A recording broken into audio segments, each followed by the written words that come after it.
Շնորհակալ եմ։ Ես վերադառնալով բուն հարցին նեղացնեմ, այսինքն արդյոք ես բենզինի ներկրման շոուն իրապես տնտեսական ինչ-որ համագործակցության, տնտեսական հեռանկարների ցուցիչ է, թե շոու է,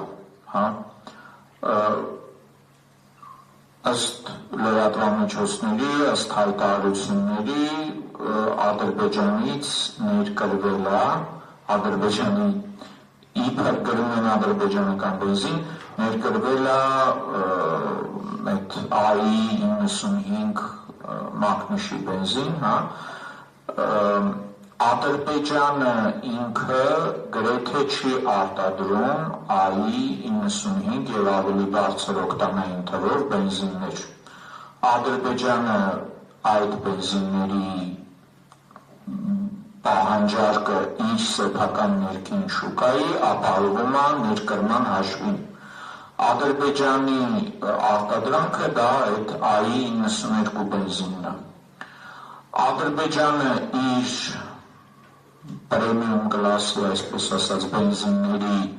60%-ը այս տարվա կտրվածքով,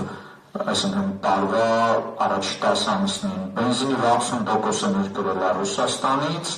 մնացածը Ռումինիայից, Արաբական Էմիրություններից, Բուլղարիայից, Վրաստանից ու մի շարք այլ երկրներից։ Այսինքն Ադրբեջանը ինքը չունի արտադրություն, որը բավարարի իրեն։ Հիմա ենթադրենք ինչ-որ այդ մի քանի տոննա բենզինը իսկապես ադրբեջանական արտադրությունն է, էական չի, ինքը իր սեփական, այսինքն այս նույնն է, որ եթե մենք առաջ բենզինը բերում էինք Ռուսաստանից, Ռումինիայից կամ ինչ-որ մեկ այլ երկրից, մենք բերում էինք ուղիղ Հայաստան, հիմա արանքում մի հատ միջնորդ է մտնում Ադրբեջանը, ու դա ներկայացնում է որպես հայկական դիվանագիտության ու հաղթանակ, չգիտեմ, տնտեսական պայծառ մտքի հաղթանակ, սա անհեթեթություն է, սա ակնհայտ ինչ-որ նախընտրական շոուի տարեր են,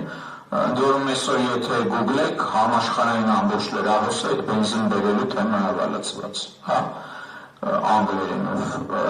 Մի խոսքով, սա շոու է, սա նախընտրական շոու է, ավելին այդ գներով Ադրբեջանը մեզ բենզին հետագայում չի վաճառելու։ Սա Նիկոլ Փաշինյանին տենց փոքրիկ ինչ-որ նախընտրական լավություն է արած։ Մի կողմ դնենք այն, թե ընդհանրապես ինչի պետք է Հայաստանը գտնվի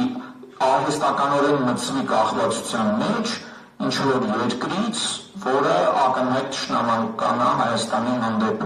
Ու ընդ որում այդ բենզիններ բերել են Վրաստանով, այսինքն Ադրբեջանի դերը ստեղ ինչու՞մն է, բացի PR-ից,